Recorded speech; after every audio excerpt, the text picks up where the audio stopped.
मुंशी प्रेमचंद की कहानी चोरी। हाय बचपन, तेरी याद नहीं भूलती। वह कच्चा टूटा घर, वह पुआल का बिछौना, वह नंगे बदन नंगे पांव खेतों में घूमना, आम के पेड़ों पर चढ़ना, सारी बातें आंखों के सामने फिर रही है।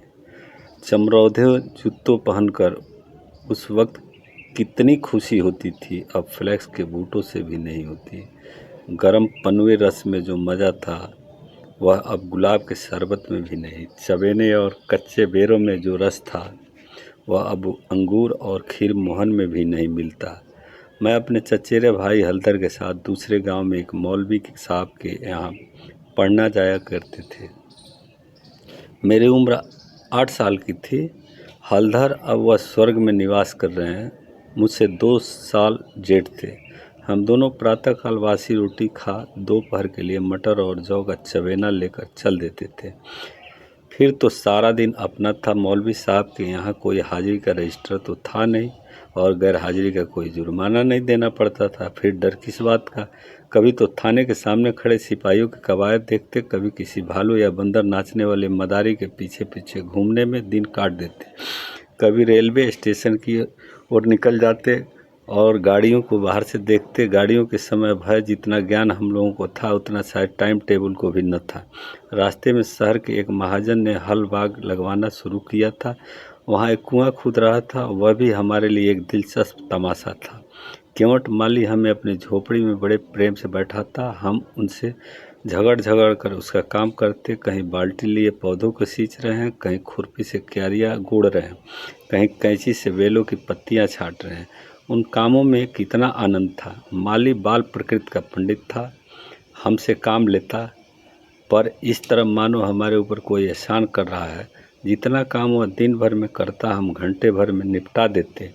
अब वह माली नहीं है, लेकिन बाग हरा भरा है।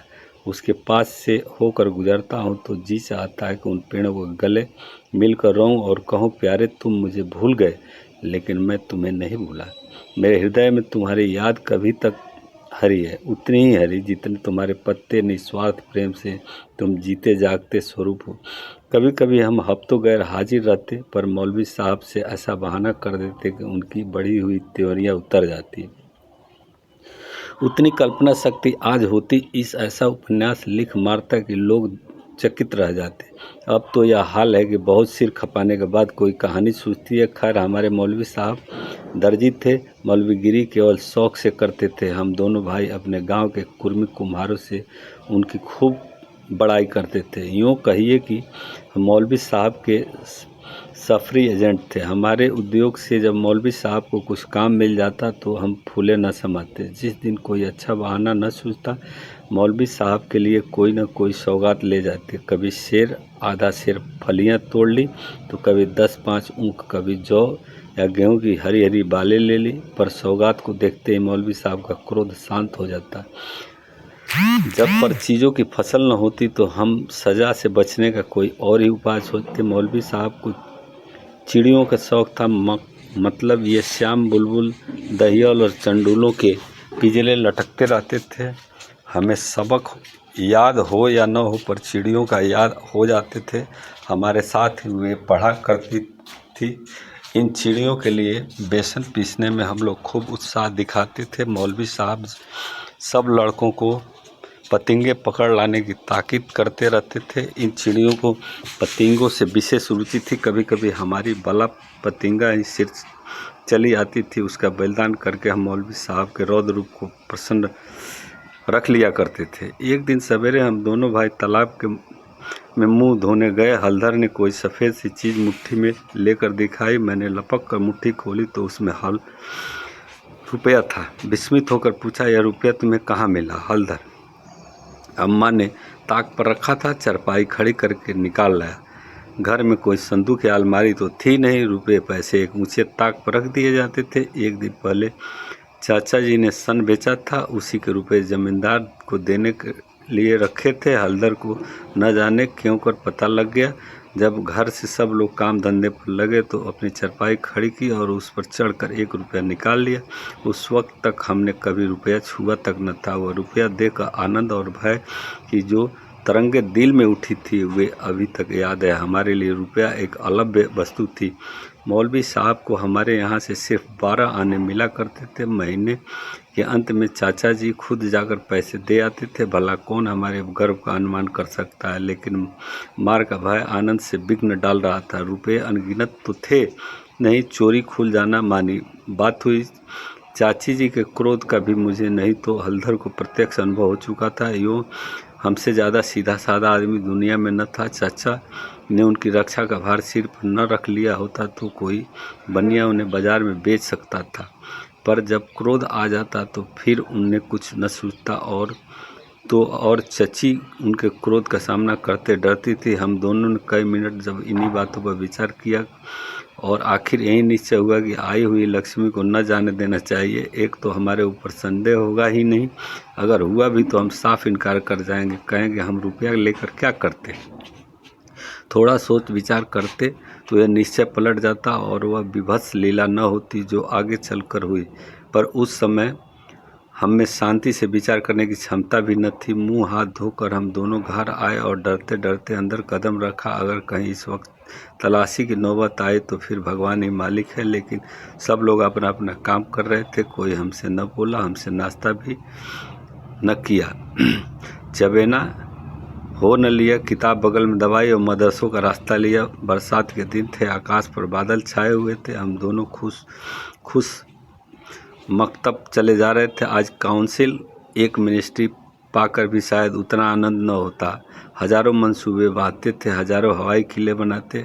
यह अवसर बड़े भाग्य से मिला था। जीवन में फिर शायद ही यह अवसर मिले, इसलिए रुपये को इस तरह खर्च करना चाहते थे कि ज़्यादा से ज़्यादा दिनों तक चल सके। यद्यपि उन दिनों 5 आने सेर बहुत अच्छी मिठाई मिलती थी और शायद आधा सेर मिठाई में हम दोनों आफर जाते।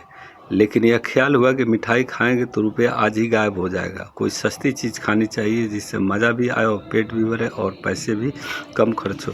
आखिर अमरूदों पर हमारी नज़र गई। हम दोनों राजी हो गए। दो पैसे की अमरूद लिए। सस्ता समय था, बड़े 12 अमरूद मिले। हम दोनों ने कुत्तों के दामन भर के हलधर के खटकिन के हाथ में रुपया रखा तो उसने संदेह से देखकर पूछा, रुपया कहाँ पाया? लाला चुरा तो नहीं लाए? जवाब हमारे पास तैयार था। ज़्यादा नहीं तो 2-3 किताबें पढ़ ही चुके थे। विद्या का कुछ न कुछ असर हो चला था। मैंने झट से कहा, मौलवी साहब की फीस देनी है।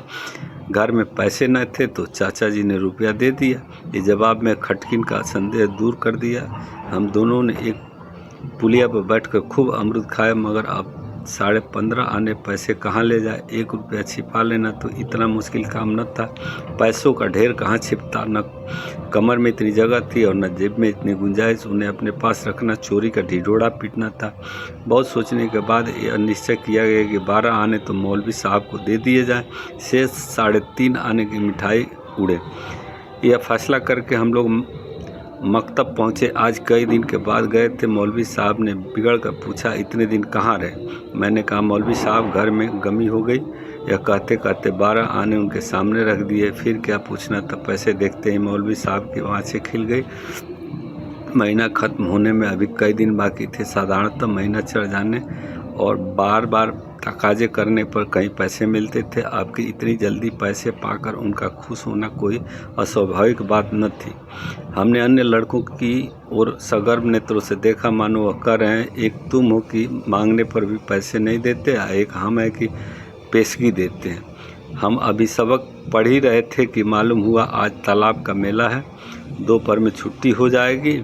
मौलवी साहब मेले में बुलबुल लड़ाने जाएंगे। यह खबर सुनते ही हमारी खुशी का ठिकाना न रहा। 12 आने तो बैंक में जमा ही कर चुके हैं। वह 3.5 आने में मेला देखना ठहरी। खूब बाहर आएगी, मज़े से रेवड़ियाँ खाएंगे, गोलगप्पे उड़ाएंगे, झूले पर चढ़ेंगे और शाम को घर पहुँचेंगे। लेकिन मौलवी साहब ने एक कड़ी शर्त लगा दी थी कि सब लड़के छुट्टी के पहले अपना अपना सबक सुना दें। जो सबक न सुना सकेगा उसे छुट्टी न मिलेगी। नतीजा यह हुआ कि मुझे तो छुट्टी मिल गई, पर हलधर कैद कर लिए गए और कई लड़कों ने भी सबक सुना दिए। वे सभी मेला देखने चल पड़े। मैं भी उनके साथ हो लिया। पैसे मेरे ही पास थे, इसलिए मैंने हलधर को साथ लेने का इंतज़ार न किया। तय हो गया कि घर पर छुट्टी पाते ही मेले में आ जाएंगे और दोनों साथ साथ मेला देखेंगे। मैंने वचन दिया था कि जब तक वह ना आएंगे एक पैसा भी खर्च न करूंगा, लेकिन क्या मालूम था कि दुर्भाग्य कुछ और ही लीला रच रहा है। मुझे मेला पहुंचते 1 घंटे से ज़्यादा ज़रूर हो गया था, पर हल्दर की कहीं पता न था क्या अभी तक मौलवी साहब ने छुट्टी नहीं दी या रास्ता भूल गए। आंखें फाड़ फाड़ कर सड़क की ओर देखता था। अकेले मेला देखने में जी न लगता था। यह संशय हो रहा था कि कहीं चोरी खुल तो नहीं गई और चाचा जी हल्दर को पकड़कर घर तो नहीं ले गए। आखिर जब शाम हो गई तो मैंने कुछ रवड़ियाँ खाई और हल्दर के हिस्से बल पैसे जेब में रखकर धीरे से हर चरपटा रास्ते में ख्याल आया कि मकतब होता चलूँ, शायद हल्दर अभी वहीं हो, मगर वहाँ सन्नाटा था। हाँ, एक लड़का खेलते हुआ मिला। उसने देखते ही जोर से कहा मारा और बोला, बच्चा घर जाओ, इस कैसी मार पड़ती है, तुम्हें चचा आए थे। हल्दर को मारते मारते ले गए। अजी ऐसा तान घूसा मारा कि मियाँ हल्दर मुंह के बल गिरे। यहाँ के घसीटते गए और तुमने मौलवी साहब की तनख्वाह दे दी थी, वह भी ले ली। अभी कोई बहाना सोच लो, नहीं तो बेभाव ही पिटोगे। मेरी सिट्टी पिट्टी गुम हो गई, बदन सूख गया। वहीं हुआ जिसकी मुझे शक था हो रहा। मन मर भर के घर की ओर एक एक कदम चलना मुश्किल हो गया। देवी देवताओं के जितने नाम याद थे सभी की मनौत मानी। किसी को लड्डू, किसी को पेड़े, किसी को बतासे। गांव के पास पहुंचा तो गांव के डी का सुमिरन किया, क्योंकि अपने हल्के में डी ही की इच्छा सर्व प्रधान होती है। वह सब कुछ किया, लेकिन ज्यों ज्यों घर निकट आता गया धड़कन बढ़ती गई, घटनाएं उमड़ती आई। मालूम होता था आसमान फट कर गिरना चाहता है। देखता था लोग अपने अपने काम छोड़कर भागे जा रहे हैं। गुरु भी पूंछ उठाए घर की ओर उछलते कूदते जाते हैं। चिड़िया अपने घोंसलों की ओर उड़ी चली जा रही थी, लेकिन मैं उसी मंद गति से चला जाता था, मानो पैरों में शक्ति नहीं। जी चाहता था जोर का बुखार चढ़ाए या कहीं चोट लग जाए, लेकिन कहने से धोबी गद्दे पर नहीं चढ़ता, बुलाने से मौत नहीं आती। बीमारी का तो कहना ही क्या। कुछ न हुआ और धीरे धीरे चलने पर भी घर सामने ही आ गया। अब क्या हो। हमारे द्वार पर इमली का एक घना वृक्ष था। मैं उसकी आड़ में छिप गया कि जरा और अंधेरा हो जाए तो चुपके से घुस जाऊं और अम्मा के कमरे में चारपाई के नीचे जा बैठूं। जब सब लोग सो जाएंगे तो अम्मा से सारी कथा का सुनाऊंगा। अम्मा कभी नहीं मारती, जरा उनके सामने झूठ मूठ रहूँगा तो वो और भी पिघल जाएगी। रात कट जाने पर फिर कौन पूछता है। सुबह तक सबका गुस्सा ठंडा हो जाएगा। अगर ये मंसूबे पूरे हो जाते तो इसमें संदेह नहीं, मैं बेदाग बच जाता। लेकिन वहाँ तो विधाता कुछ और ही मंजूर था। मुझे एक लड़के ने देख लिया और मेरे नाम की रट लगाते हुए सीधे मेरे घर में भागा। अब मेरे लिए कोई आशा न रही। लाचार घर में दाखिल हुआ तो सहसा मुंह से एक चीख निकल गई, जैसे मार खाया हुआ कुत्ता किसी को अपनी ओर आता देखकर भय से चिल्लाने लगता है। बरौठे में पिताजी बैठे थे। पिताजी का स्वास्थ्य इन दिनों बहुत खराब हो गया था। छुट्टी लेकर घर आए हुए थे। यह तो नहीं कह सकता कि उन्हें शिकायत क्या थी, पर वह मूंग यह दाल खाते थे और संध्या समय शीशे के गिलास में एक बोतल में से कुछ उड़ेल कर पीते थे। शायद घर किसी तजुर्बेकार हकीम की बताई हुई दवा थी। दवाएं सब बासने वाली और कड़वी होती थी। यह दवा भी बुरी ही थी, पर पिताजी न जाने क्यों इस दवा को खूब मज़ा ले लेकर पी रहे थे। जब वो दवा पीते तो आंखें बंद करके एक ही घूंट में गटक जाते, पर शायद इस दवा का असर धीरे धीरे पीने से ही होता। पिताजी के पास गांव के 2-3 और कभी कभी 4-5 रोगी भी जमा हो जाते और घंटों दवा पीते रहते। मुश्किल से खाना खाने उठते थे। इस समय भी वह दवा पी रहे थे। रोगियों की मंडली जमा थी। मुझे देखते ही पिताजी ने लाल लाल आंखें करके पूछा, कहाँ थे अब तक। मैंने दबी जबान से कहा, कहीं और नहीं, अब चोरी की आदत सीख रहा है।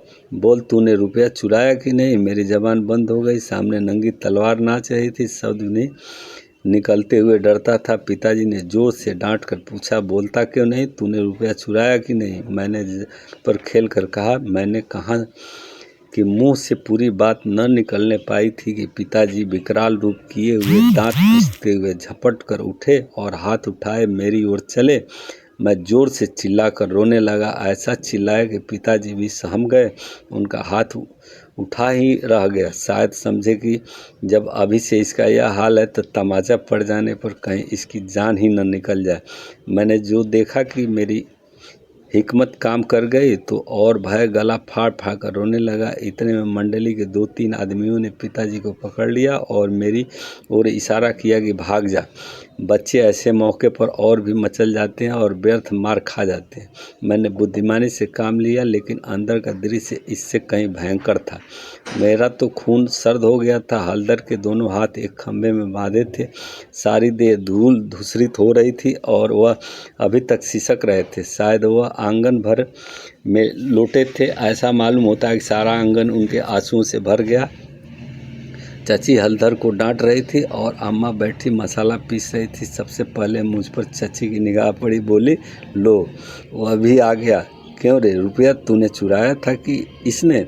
मैंने शर्मसार होकर के हलधर कहा कि हलधर ने। अम्मा बोली, अगर उसी ने चुराया तो तूने घर आकर किसी से कहा क्यों नहीं?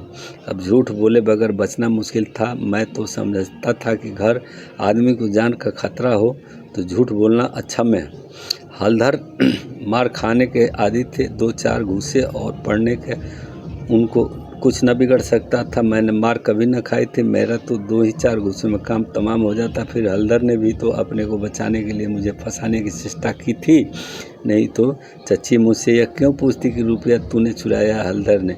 किसी भी सिद्धांत से मेरा झूठ बोलना इस समय अस्तुत्य नहीं तो क्षम्य कायल था। मैं छूटते ही कहा, हलधर कहते थे कि किसी से बताया तो मार ही डालूंगा। अम्मा, देखा वही बात निकली ना।